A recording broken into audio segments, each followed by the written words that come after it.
Saint Mary's Girls High School and College কর্তৃক আয়োজিত online ক্লাসে একাদশ শ্রেণীর সকল শিক্ষার্থীদেরকে জানাচ্ছি আন্তরিক প্রীতি ও শুভেচ্ছা। আশা করি সকল শিক্ষার্থীরা তোমরা ভালো আছো। গত ক্লাসে সমাজকর্ম প্রথম পত্র প্রথম অধ্যায় থেকে সমাজকর্মের পরিধি সম্পর্কে 6টি দিক সম্পর্কে আলোচনা করেছিলাম। আর আজকের ক্লাসে সমাজকর্মের পরিধির আরও নতুন 6টা দিক নিয়ে আলোচনা করব।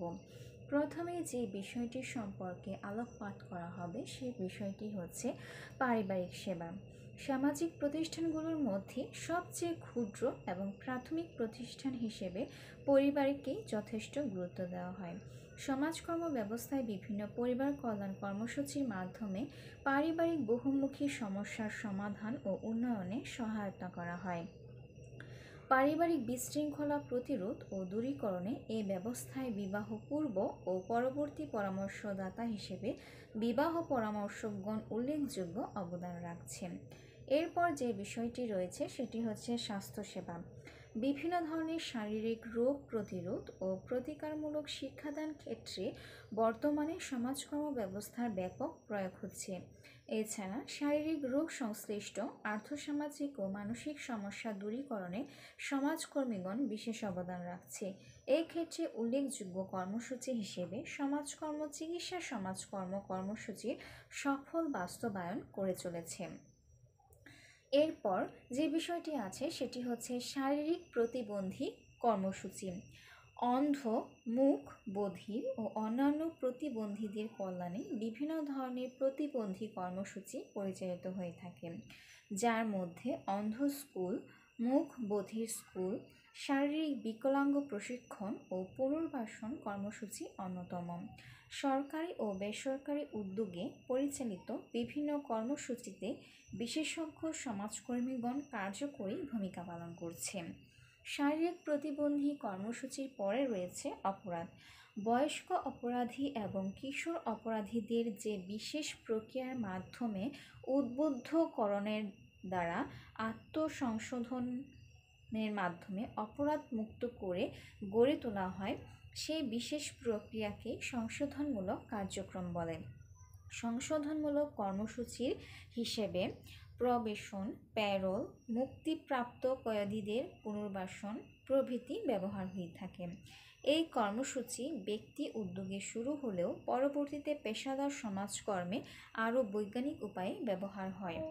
অপরাধের পরে আছে সামাজিক গবেষণা।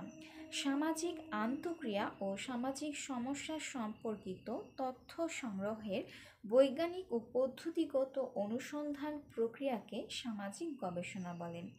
সমাজকর্মের বৃহৎ ক্ষেত্রকে অধিকতর কার্যকরী ও ফলপ্রসূকরণের স্বার্থে সামাজিক গবেষণাকে এর অন্যতম ক্ষেত্র হিসেবে বিবেচনা করা হয়। সামাজিক গবেষণার পরে সর্বশেষ যে বিষয়টি এখানে উত্থাপন করা হচ্ছে সেটি হচ্ছে সমাজকর্ম প্রশাসন। সমাজকর্মের ব্যাপক পরিধিতে কল্যাণমূলক লক্ষ্য অর্জন ও কর্মসূচির সফল বাস্তবায়নে সমাজকর্ম প্রশাসনকে আরও একটি গুরুত্বপূর্ণ ক্ষেত্র হিসেবে বিবেচনা করা হয়। মূলত সামাজিক নীতিকে সমাজসেবায় রূপান্তরের জন্য পরিকল্পনা প্রণয়ন, সংগঠিতকরণ, লোক নিয়োগ, তত্ত্বাবধান ও পরিচালনা এবং নিয়ন্ত্রণ ব্যবস্থাকে সমাজকর্ম প্রশাসন বলে। তাহলে শিক্ষার্থীরা, সমাজকর্মের পরিধি যেহেতু বেশ বিস্তৃত, এই কারণে সমাজকর্মের পরিধির অনেকগুলো দিক এখানে চলে এসেছে। যেমন গত ক্লাসে 6টি দিক আলোচনা করেছিলাম, আর আজকের ক্লাসে আরও নতুন 6টি দিক আলোচনা করলাম। তাহলে সমাজকর্মের পরিধি হিসেবে মোট 12টি পয়েন্টকে তোমাদের সামনে উপস্থাপন করা হলো। তোমরা যদি এই পয়েন্ট ধরে পড়াগুলো করে নাও তাহলে তোমাদের ক্ষেত্রে কিন্তু বুঝতে সুবিধা হবে। গত ক্লাসে যে পয়েন্টগুলো তোমাদের সাথে আমি আলোচনা করেছিলাম সেগুলো ছিল সামাজিক নীতি ও পরিকল্পনা, সমাজ কল্যাণ কর্মসূচি, আর্থসামাজিক উন্নয়ন, গ্রামীণ ও শহর সমাজসেবা, সামাজিক সমস্যার প্রতিকার ও প্রতিরোধ, সমাজ সংস্কার ও সামাজিক আইন। আর আজকের ক্লাস থেকে আর যে 6টি বিষয় সম্পর্কে জানতে পারবে সেগুলো হচ্ছে পারিবারিক সেবা, স্বাস্থ্য সেবা, শারীরিক প্রতিবন্ধী কর্মসূচি, অপরাধ, সামাজিক গবেষণা, সমাজকর্ম, প্রশাসন।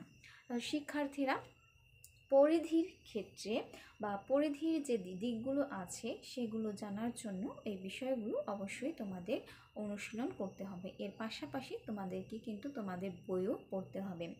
সমাজকর্মের যে ক্ষেত্র বা পরিধি রয়েছে, এখানে যে পয়েন্টগুলো উল্লেখ করা আছে, এছাড়াও সমাজকর্ম আরও যেসব ক্ষেত্রে কাজ করে থাকে সেগুলো হচ্ছে শিশু কল্যাণ, যুব কল্যাণ, বৃদ্ধ কল্যাণ, মাদকাসক্তি নিরাময় প্রভৃতি ইত্যাদি ক্ষেত্রেও কিন্তু সমাজকর্ম কাজ করে থাকে। তাহলে আজকের ক্লাস থেকে পড়া থাকবে সমাজকর্মের পরিধি সম্পর্কে আলোচনা করা। পরবর্তী ক্লাসে তোমাদের সাথে আলোচনা করা হবে সমাজকর্ম শিক্ষার প্রয়োজনীয়তা।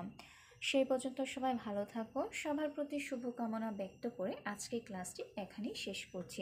সবাইকে জানাচ্ছি ধন্যবাদ।